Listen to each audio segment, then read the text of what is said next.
ഫെബ്രുവരി 14 എല്ലാ വർഷവും കാമുകന്മാർ, പ്രേമം ഉള്ള ആളുകൾ താൻ ഇഷ്ടപ്പെട്ട ഒരു പെണ്ണിന്, താൻ ഇഷ്ടപ്പെട്ട ഒരു ആണിന് ഒരു കത്തോ ഒരു ഫ്ലവറോ ഒരു സമ്മാനമോ കൈമാറുന്ന ഒരു ആചാരമാണ് വാലന്റൈൻസ് ഡേ. AD 3-ാം നൂറ്റാണ്ട് മുതൽ തുടങ്ങിയ ഒരു ആചാരമാണ്. ഈസ നബി അലൈഹി ഇസ്ലാമിന്റെ കാലശേഷം 300 കൊല്ലം കഴിഞ്ഞപ്പോൾ തുടങ്ങിയ ഒരു ആചാരമാണ്. ഈ വാലന്റൈൻ എന്ന് പറയുന്നത് ആരാണ്? അദ്ദേഹം ഒരു ക്രിസ്തീയ പുരോഹിതനാണ്. ക്രിസ്തീയ പുരോഹിതന്റെ പേരാണ് വാലന്റൈൻ. അദ്ദേഹത്തിന്റെ ഓർമ്മക്കാണിത് ചെയ്യുന്നത്. എന്തേ വാലന്റൈൻ ചെയ്തത്? റോമൻ രാജാവ്, റോമൻ ആചാരമാണ്. റോമക്കാരുടെ രാജാവ് ക്ലോഡിയസ് II, അദ്ദേഹത്തിന്റെ ഭരണകാലത്ത് കല്യാണം കഴിച്ച വിവാഹിതരായ പട്ടാളക്കാർ യുദ്ധങ്ങളിൽ ഉത്സാഹത്തോടെ പണിയെടുക്കുന്നില്ല എന്ന് തിരിച്ചറിഞ്ഞപ്പോ അദ്ദേഹം വിവാഹം നിരോധിച്ചു. റോമിൽ ആരിന് പെണ്ണ് കെട്ടണ്ടെന്ന് പറഞ്ഞു. കല്യാണം കഴിച്ച് കുട്ടികളുള്ള ഒരു പട്ടാളക്കാരനും മര്യാദയ്ക്ക് യുദ്ധത്തിൽ പണിയെടുക്കുന്നില്ല എന്ന് കണ്ടപ്പോ ക്ലോഡിയസ് II എന്ന് പറഞ്ഞു, ഇനി ആരും കല്യാണം കഴിക്കണ്ട, വിവാഹം നിരോധിച്ചു. അപ്പോഴാണ് അന്നത്തെ പുരോഹിതനായിരുന്ന വാലന്റൈൻ അന്ന് സ്വകാര്യമായി ആളുകൾക്ക് കല്യാണം നടത്തി കൊടുത്തു. കല്യാണം നിരോധിക്കാൻ പറ്റില്ലല്ലോ എന്ന് പറഞ്ഞ് സ്വകാര്യമായി അദ്ദേഹം ചെയ്തു, കല്യാണവും പ്രേമവും ഒക്കെ അദ്ദേഹം അനുവദിച്ചു കൊടുത്തു. അങ്ങനെ ആളുകൾ സ്വകാര്യമായി കല്യാണം കഴിക്കുന്നുണ്ടെന്നും ക്ലോഡിയസ് II നിയമം മറികടക്കുന്നു എന്നും കേട്ടപ്പോ ക്ലോഡിയസ് II വാലന്റൈൻ എന്ന് പറയുന്ന പുരോഹിതനെ ജയിലിലടക്കുകയാണ്. ആഘോഷിക്കുമ്പോ അറിയണ്ടേ എന്തായി ആഘോഷം എന്ന്. വാലന്റൈനെ ജയിലിലടച്ചു. പക്ഷേ ജയിലിലടക്കപ്പെട്ട വാലന്റൈൻ ഒരു കുസൃതി ചെയ്തു. ജയിൽ വാർഡന്റെ മകളെ പ്രേമിച്ചു. ആര്? പുരോഹിതൻ. ജയിൽ വാർഡന്റെ മോളെ പ്രേമിച്ചു എന്ന് മാത്രമല്ല, തന്നെ മരിക്കണവരെ തൂക്കിലേറ്റാൻ ഉത്തരവിട്ടിരുന്നു അദ്ദേഹത്തെ. തൂക്കിലേറ്റപ്പെടാൻ പോകുന്നത് ഫെബ്രുവരി 14-നാണ്. നോക്കണം, ഫെബ്രുവരി 14-നാണ് വാലന്റൈനെ തൂക്കിലേറ്റുന്നത്.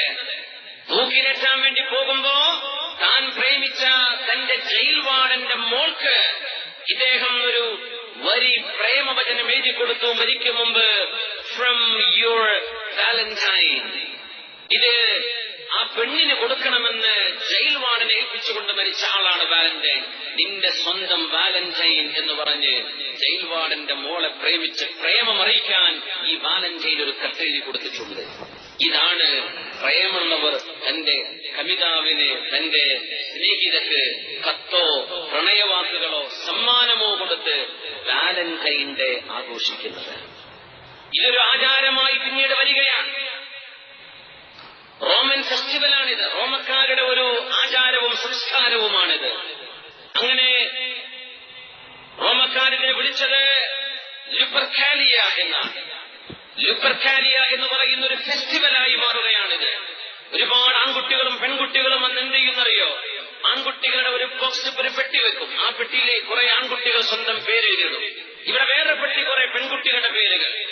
അങ്ങനെ ഈ ലുപ്പർക്കാലിയ എന്ന് പറയുന്ന ഫെബ്രുവരി 14-ന് റോമക്കാർ ആഘോഷിക്കുന്ന ഈ ആഘോഷത്തിൽ ഒരു ആൺകുട്ടിയുടെ പേര് പെട്ടിയിൽ നിന്നെടുക്കും, മറ്റേ പെട്ടിയിൽ നിന്നൊരു പെൺകുട്ടിയുടെ പേരും. ഇവ രണ്ടുപേരും കല്യാണം കഴിപ്പിക്കും.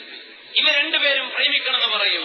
ആ ഒരു ആചാരം പിന്നീട് ക്രിസ്തീയ ചർച്ചുകൾ ഏറ്റെടുത്തു. ഇത് വാലന്റൈൻ എന്ന് പറയുന്ന ആ ഒരു പുണ്യപുരുഷൻ എന്നവർ പറയുന്ന വാലന്റൈനും പുരോഹിതനെ ഓർക്കാനുള്ള ഒരു സമയമായിക്കോട്ടെ എന്ന് പറഞ്ഞ് ചർച്ചുകൾ ഈ ആഘോഷം ഏറ്റെടുക്കുകയാണ് ഉണ്ടായത്. എല്ലാ മതങ്ങളെയും ആദരിക്കുകയും ബഹുമാനിക്കുകയും ചെയ്യേണ്ടവരാണ് നമ്മൾ. അന്യമതവിശ്വാസികളോട് സ്നേഹവും ബഹുമാനവും ആദരവും വേണ്ടവരാണ് നമ്മൾ. ഒരു അന്യമതവിശ്വാസിയുടെയും ആരാധ്യ വസ്തുവിനെയോ ബിംബത്തെയോ ക്ഷേത്രത്തെയോ അവരുടെ സിനഗോഗുകളെയോ ചർച്ചിനെയോ ആക്ഷേപിക്കുകയോ കുറ്റം പറയുകയോ ചെയ്യരുതെന്ന് മാത്രമല്ല, വളരെ ആദരവോടെ അല്ലെങ്കിൽ നമ്മൾ പരസ്പര ബഹുമാനത്തോടെ മനുഷ്യരെ ബഹുമാനിക്കുന്ന കണക്കില് സർവ്വമതങ്ങളെയും ആദരിക്കുകയും ബഹുമാനിക്കുകയും ചെയ്യുന്നത് ഇസ്ലാമിന്റെ സംസ്കാരവുമാണ്. പക്ഷേ ആചാരങ്ങൾ, മുസ്ലിമേതര ആചാരങ്ങൾ നമ്മൾ ആചരിക്കുമ്പോ അറിയണം, മൻ തശബ്ബഹ ബിഖൗമിൻ ഫഹുവ മിൻഹും. നിങ്ങൾ ഏതെങ്കിലും ഒരു സമുദായത്തെ അനുകരിക്കുകയാണെങ്കിൽ നിങ്ങൾ അവരിൽപ്പെട്ടവരാണ് എന്ന് മഹാനായ റസൂലുള്ളാഹി സ്വല്ലല്ലാഹു അലൈഹി വസല്ലം. അതുകൊണ്ട് ഇതിന്റെ സത്യാവസ്ഥ എന്താണ് എന്ന് ഇസ്ലാം നെഞ്ചിലേക്ക് നടക്കുന്ന അള്ളാഹുവിലേക്ക് അടുക്കണമെന്നും അവനിഷ്ടമില്ലാത്തത് എനിക്ക് ചെയ്യരുത് എന്നും ആഗ്രഹമുള്ള ആളുകളിലേക്ക് ഈ ആശയം ഞാൻ കൈമാറുകയാണ്. അള്ളാഹു സത്യമാർഗത്തിൽ ജീവിച്ച് മരിക്കാനുള്ള തൗഫീഖ് നമുക്കൊക്കെ അള്ളാഹു നൽകട്ടെ. അൽഹംദുലില്ലാഹി ഹംദൻ യുവാഫി നിഅമഹു വയുകാഫിഉ മസീദ. യാ റബ്ബനാ ലകൽ ഹംദു കമാ യൻബഗി ലിജലാലി വജ്ഹിക